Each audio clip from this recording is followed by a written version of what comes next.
बहिनी अहता हो नहरवा बहिनी राखी लके गे ये बहिनी अहता हो नहरवा बहिनी राखी लके गे राखी लके गे ये बहिनी राखी लके गे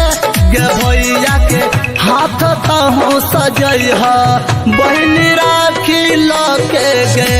ये बहिनी अहता हो नहरवा बहिनी राखी लके गे राखी लके गे राखी लके गे बहिनी राखी लके गे। गाँव में अल सबके बहिन हम कान चिराता दिन के बहिन कान चिराता दिन गाँव में अल सबके बहिन हम कान चिराता दिन के बहिन कान चिराता दिन गे भैया के हाथ लागे चौसुना बहिनी तोरे दीना गे गे बहिनी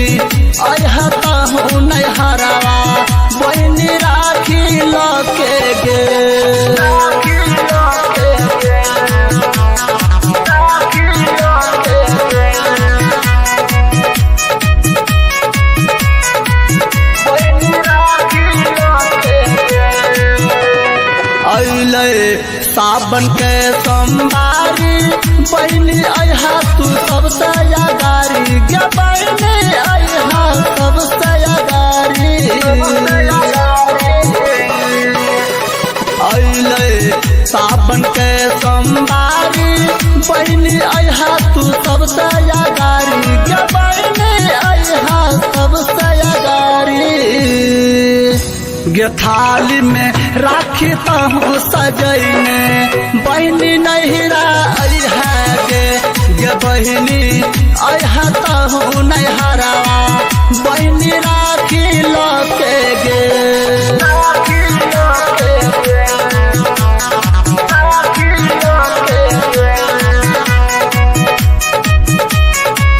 बहिनी राखी लके गे।